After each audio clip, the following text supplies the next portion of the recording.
and business coach for, oh my gosh, 20 years. And before that, I was in the corporate world as a manager of compensation and benefits at Progressive, and then at 2 different human resources consulting firms as a principal.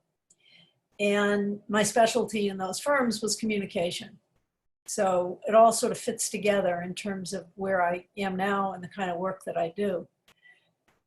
The situation that we all find ourselves in is one, to put it as obviously as possible, is one where we're all stressed. And just so we're on common ground, the definition that is useful to use, I think, of stress is that it's a feeling of not being able to cope with specific demands and events. So we are all dealing with specific demands and events big time right now. So the feeling of stress is natural, it's usual and common, and it can either be situational or it can be chronic. If you experience chronic stress, then the likelihood is that that's much more acute now because of what's happening to all of us. The whole world is stressed. It's not just you, it's not just me. And what we're seeing is a lot of reactivity to the environment and to the situation that we find ourselves in. The irony of our situation is that we're all together in this, but we're isolated. And for some of us, we're alone. And that can be very difficult in and of itself without the worry about the disease and what's going to happen and who might get ill and so on. So the responses we have in this kind of situation: loneliness, we're frightened, we feel helpless, we're confused, and very often we get triggered. And what I mean by that is that there are particular things that each of us carry that we are very reactive to.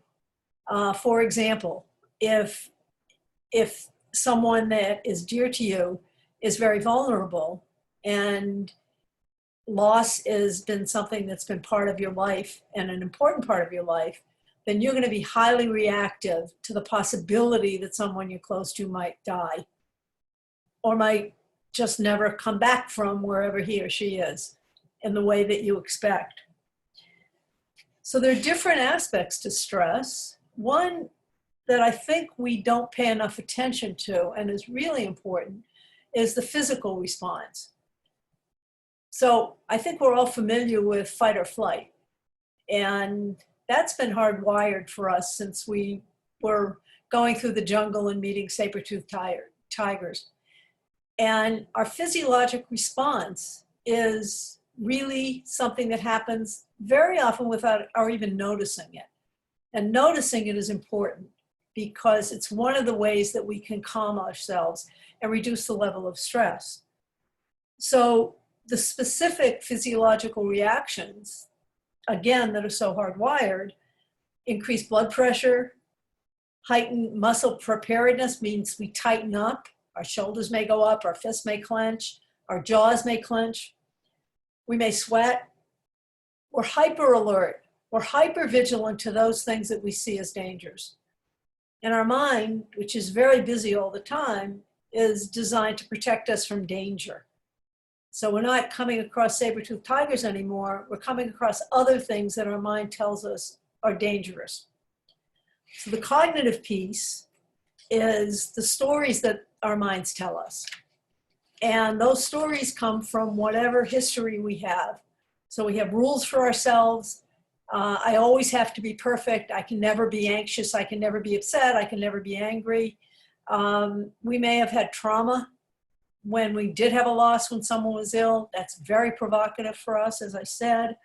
We have memories. We may have early trauma, some experience that was particularly provocative to us very often when we're kids. And that can leave us in an unsettled kind of place. And that impacts physiologically as well as cognitively. So we find ourselves in places very often where we awfulize and we catastrophize about what's going to happen in the future. And we believe what our mind is telling us. This is going to happen, and we believe that that's going to happen. Excuse me, even though we don't know what's going to happen in the future. We really don't know what's going to happen in the future. And the uncertainty adds to the anxiety that we experience. Ambiguity is saturated with anxiety. And we are now, right now, in an incredibly ambiguous situation. We are often, sort of our baseline often is ambiguity. But right now, it's really, really provocative for us. So the emotional response we can have at times like this, we can experience a lot of anger, irritability, angry outbursts, the tension of trying to repress anger. We can have, we can have difficulty concentrating. We can be forgetful or distractible, restless. Our sleep can be disrupted. And I'm always amused by those things that we see on TV which say, it's really important to get a good night's sleep.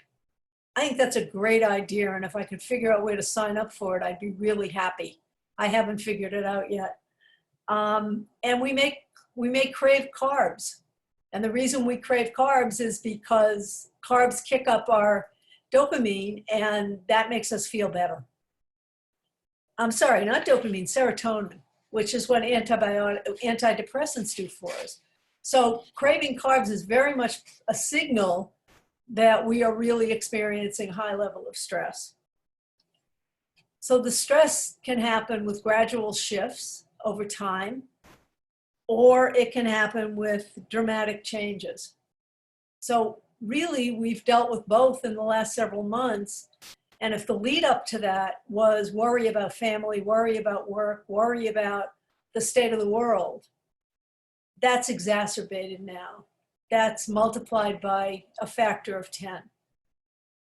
And what we experience while we're going through a stressful time is we can have good moments and we can have bad moments. And what we often try to do when we're having bad moments is we fight it off. And the counterproductive ways that we deal with stress, we fight it, we deny it. No, I'm perfectly calm. We ignore it and just keep going on and on and on, thinking the faster we go, the easier we'll escape it, we'll get ahead of it. We self-medicate it with alcohol, with drugs, with games on video games, with watching stuff on TV, with all kinds of things. But the big self-medicators obviously are alcohol and drugs. We place tremendous demands on ourselves during these periods, and we place demands on other people as well. And so we also, as part of the demand, we also try to control ourselves and control other people. And that doesn't lead to a relaxed relationship with anybody, including with ourselves. So if we fight the uncomfortable physical and cognitive and emotional responses, we find ourselves trying harder and harder. And fighting it doesn't work. The metaphor about this is you bring a small tiger into your house and you go to your refrigerator and you take out meat and you keep feeding the tiger, keep going to the refrigerator, feeding the tiger, and sooner or later you go to the refrigerator and there's no meat. And guess who the tiger eats at that point? The fighting is the feeding the tiger. The more you fight, the more you're feeding the tiger. And the tiger gets hungrier and finally eats you. So there are alternative coping strategies. One, and this sounds so easy to say, but hard to remember to do and hard to make it habitual, which is to just notice and accept the thoughts, the stories our minds tell us. Just noticing the thought. I'm noticing I'm scared to death thought. I'm noticing I'm going to lose everybody I love thought, as opposed to I'm going to lose everybody I love. Because when we say I'm going to lose everybody I love, we're saying to ourselves, this is reality. And in fact, it's not reality. It's just a story our mind is telling us. So there are alternative coping strategies that we can use. These accepting and noticing the thoughts without seeing them as real. And I'm sure that you've read things about, okay, what to do when you're working remotely, what to do during this period of isolation. maintaining structure. It's important to take breaks while you're maintaining structure, but having a regular schedule is useful, particularly if you're working from home.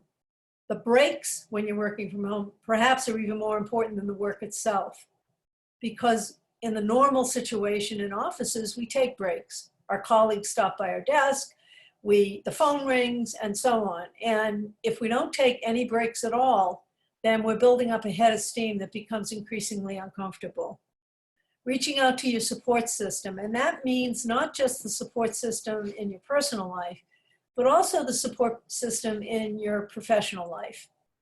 And one of the things I think that's very challenging right now for people who work together is that they're not together. And the kind of thing we're doing right now, Zoom conferences and so on, can be awkward, but very important way of touching base. My son works for a tech company, so he works remotely and is very familiar with a lot of the process associated with remote work. He's told me that his company, the senior people in his company, meet 3 times a week to have a conversation about what's happening. All of them meet, probably 5 or 6 or 7 of them, rather than one-on-one phone calls, rather than sort of feeling out of the loop. And the not knowing is really, really difficult. That's the ambiguity that I'm talking about. So another coping strategy that's really, really important is giving yourself a break. Recognizing you're not going to do this perfectly, recognizing that not everything that was in your control when you were at the office is now in your control, and giving yourself some slack so that you can recognize that you're doing nicely, you're doing well, you're working at the best you can given the kind of stress that we're all under, and it's okay. And as a manager, as an executive, it's really, really important to communicate to the people who work with us and work for us that it's okay, that your expectation is not what it might have been when everybody was working in the office at a very fast pace. Reassurance is really, really valuable from colleagues and particularly from our managers and executives.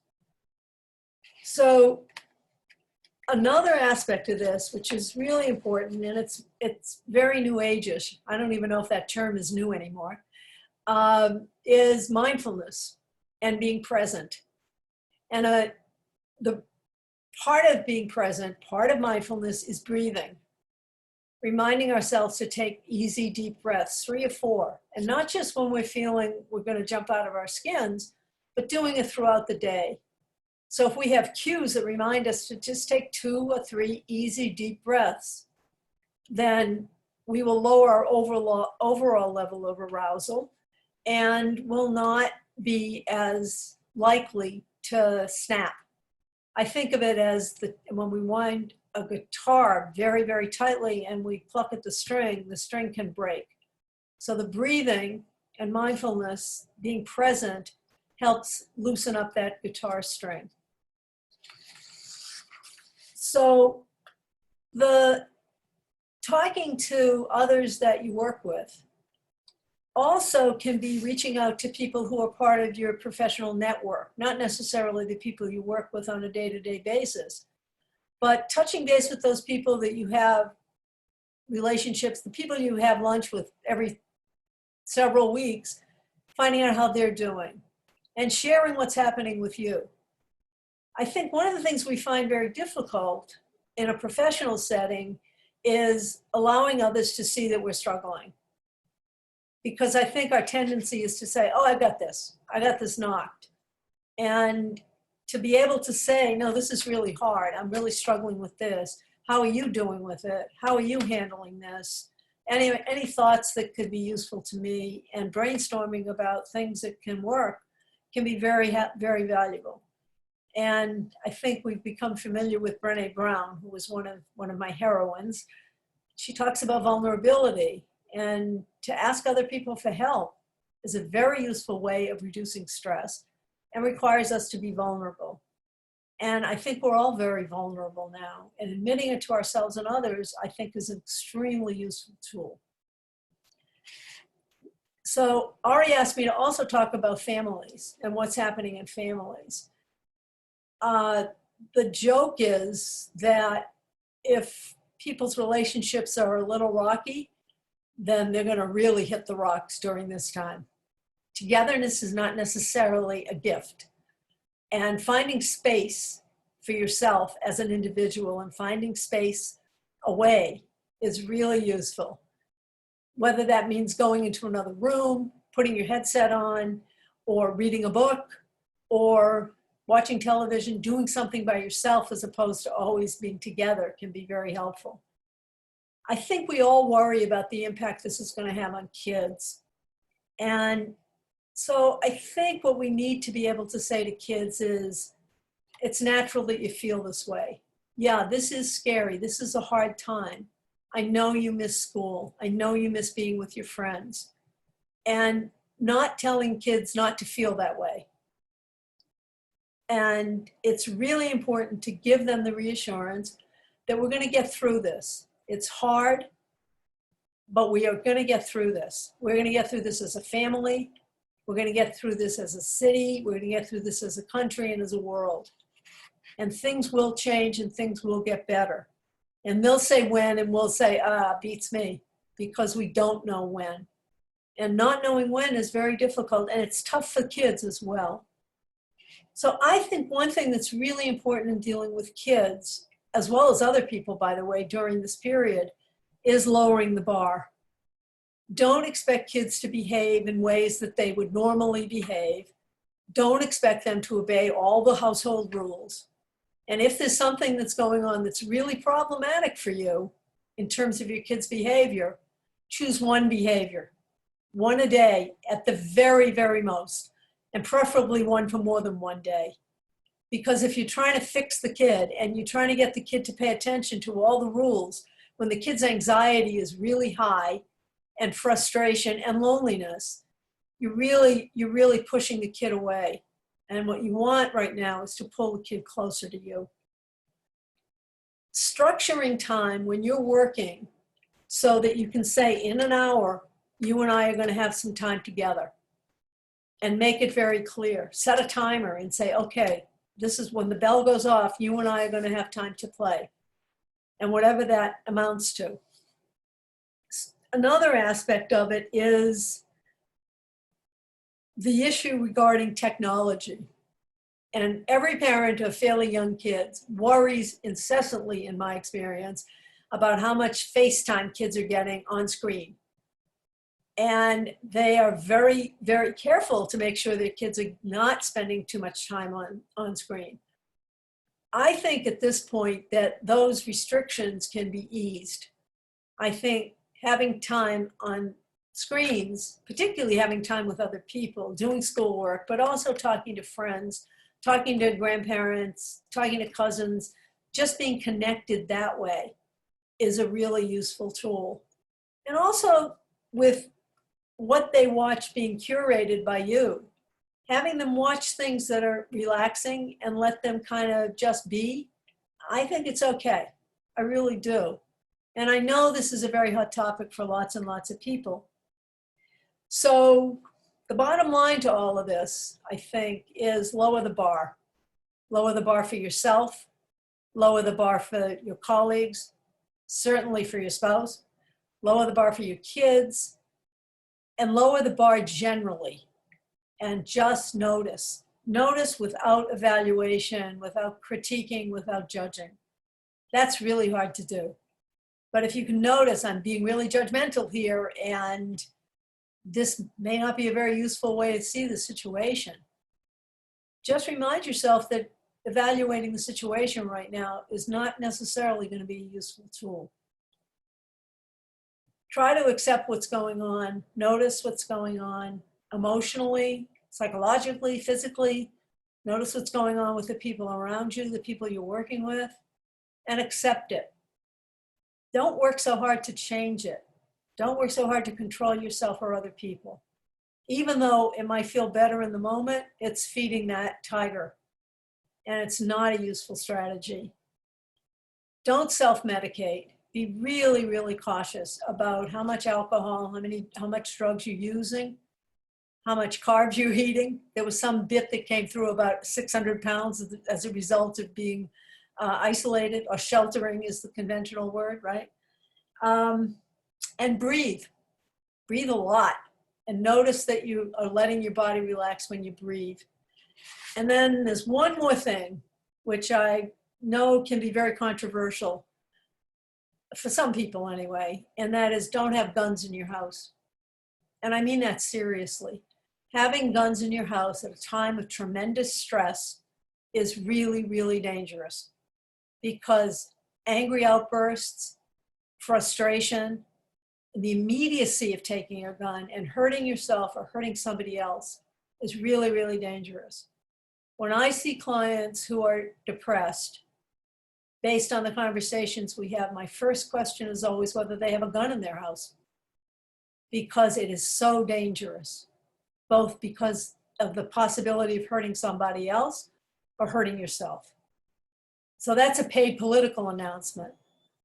But I really, really want that to come across, as well as hopefully whatever else I've said. So, questions? So yeah, I'll jump in with some stuff, and then we'll open it up to the audience. But really appreciate that, and sort of sharing all of that. I wrote down some notes and sort of had some follow-ups. I think, you talked about having triggers and managing yourself and having lower bars. I think, one of the questions that I'm sure people have is, even if you get it, you understand, like, okay, I'm under stress, I'm under pressure, I'm lowering the bar for myself. What about if you have a child or a colleague or other people you interact with, whether it's personally, professionally, who just don't get it, and you're getting frustrated by them, especially ones that you're like living with. So even like if it's a spouse or a friend, and Right, you're just, right. they're not making those adjustments, and you're lowering the bar, but like nothing's changing. How do you cope with that? How do you deal with that? Well, I think one of the hardest things in a situation like that is to turn down the heat you experience. And I think, and this may sound so obvious, but talk more slowly, talk more calmly. And as I said with kids, go after one thing maybe. With other adults, you have to really, really think about whether you really want to say, this is the time that I'm going to have a conversation with you about cleaning your office, which we've had 900 conversations about before. This is not a time for corrective action with the people that you're living with. It really isn't. And with your colleagues, you can say, hey, how are you doing with this? Boy, I'm finding this really tough. What about you? And open the conversation to talk about what's going on with you as a person, as opposed to what's going on with you professionally. What's happening with the work is one kind of conversation. Another is just a face-to-face, hand-to-hand conversation about how you doing.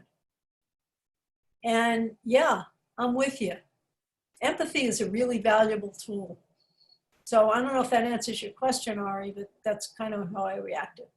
No, it definitely does. And I guess, to touch on that, when you talk about empathy, you talk, I think a lot of people talk about human interactions and physical human interactions of, like, you give a hug, or you Yeah. touch someone, and yeah, in the workplace, people necessarily, I hope aren't going around and randomly touching people, but, there are ways to show, empathy through physical interactions and physical touch. How do you replace those types of interactions on Zoom? If a colleague and you're trying to display that empathy, how do you do that? I'm not sure how much you can do that, to be perfectly frank. I think having conversations on Zoom that are casual conversations. My husband and I have had virtual cocktail hours with friends in New York. Making time and making room for having a relaxed kind of conversation, one of those, how about them Knicks game conversations, can be very helpful. And I think that missing hugs is a really big part of this. I was just talking to a friend who's a widow, And she said she's keeping very busy. She's got lots of things she's doing, lots of interactions with other people. And she said, but boy, I really want to get a hug.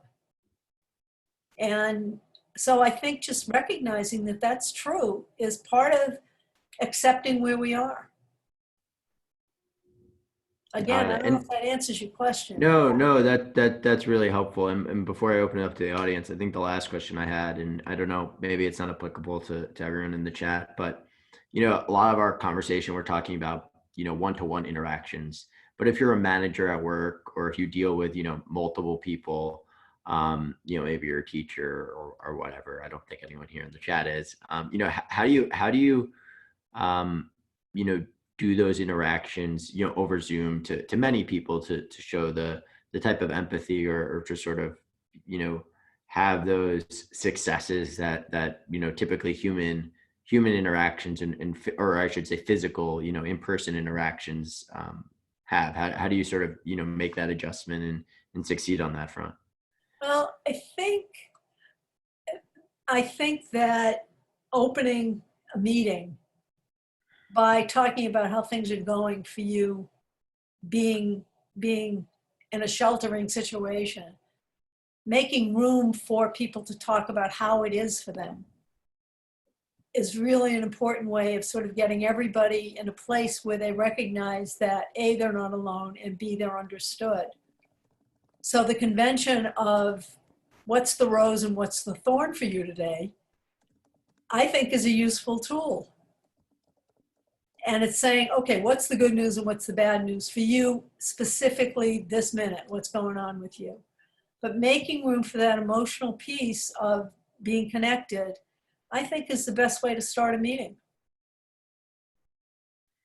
Got it. That's really helpful. And I put in the chat, everyone, but if anyone has a question, just, feel free to put it in the chat or let me know and I can unmute you. So I'll take a second to see, does anyone have any questions or, don't want to put anyone on the spot so we could continue to speak as you guys on the spot. think about, as you guys think about questions. I would say, but before anyone puts anything down, you talked about activities that people can do and stuff. Randall has a question. I'll let him ask it and then I'll go to my question. Okay. Should be unmute. Did it go off? Let's see.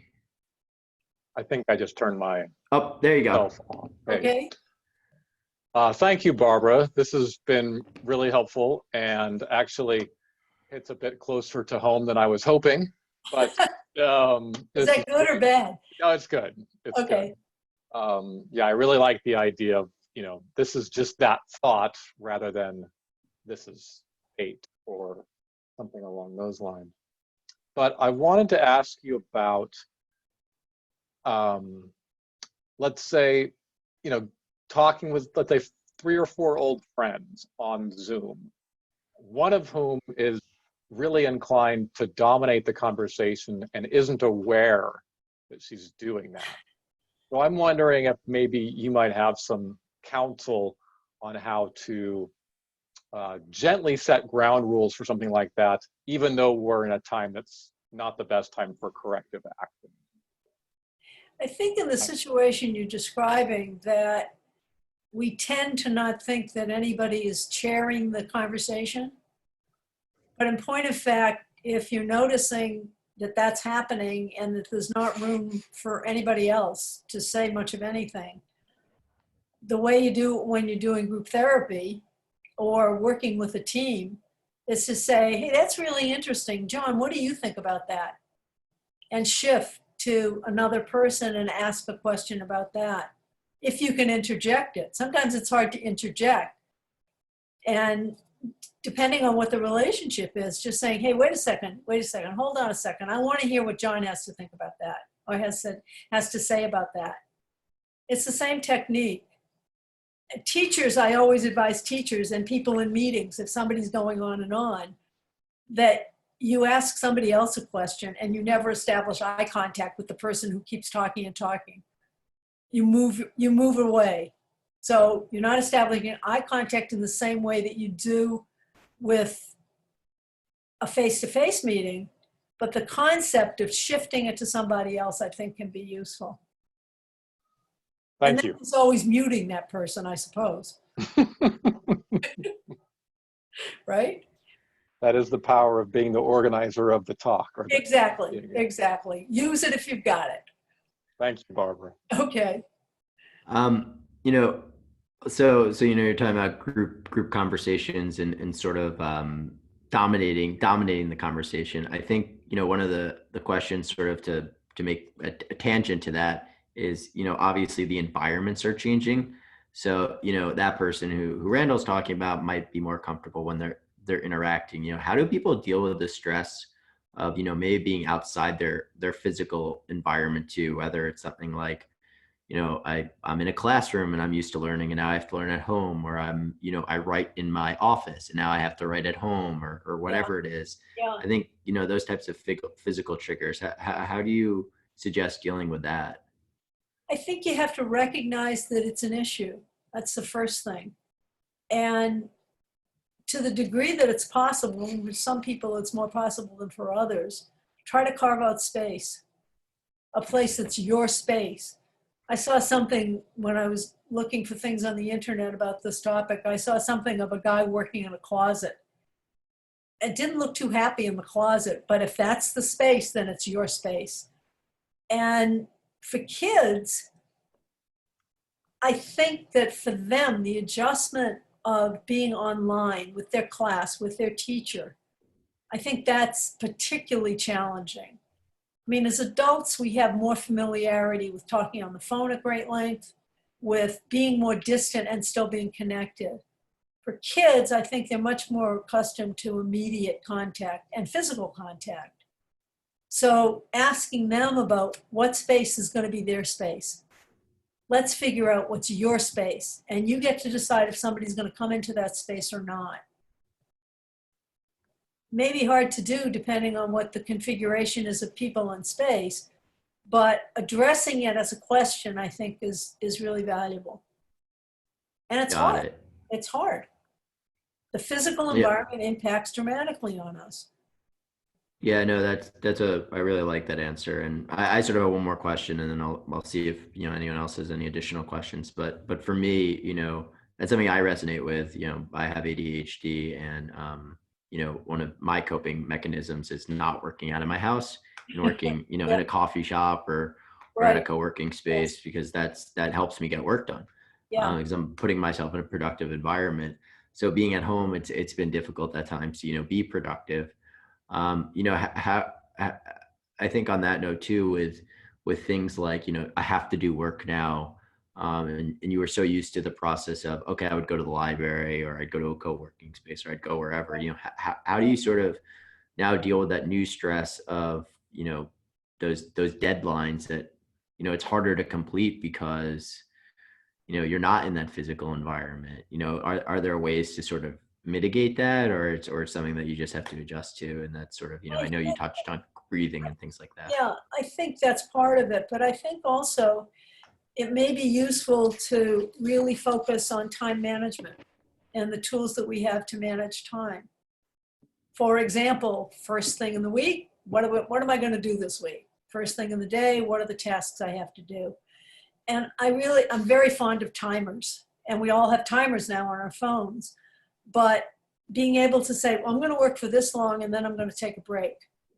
Knowing that there's going to be some space to walk around, to breathe, to go to the refrigerator and get a cold drink, whatever it is, I think is valuable.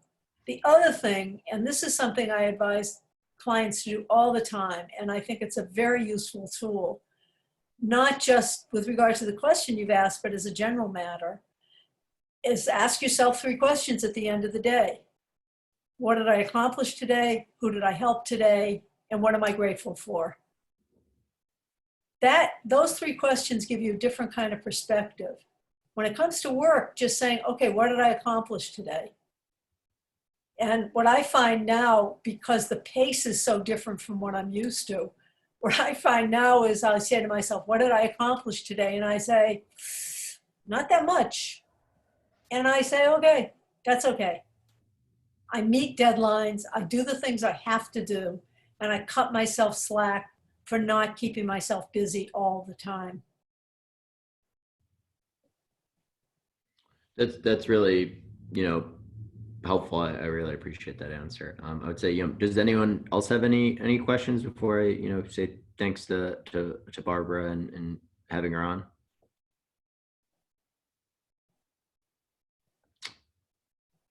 So I guess everybody has all the answers they need. Yeah, I think that's about it. Well, I really appreciate it. If I'll be emailing this webinar out to everyone so they have the recorded version, and I'll also be posting to my website a overview of the conversation, which you could forward to other people as well. Continue to be doing these weekly webinars, so I hope you can join us, and thank you so much. And if anyone wants to email Barbara, I'll also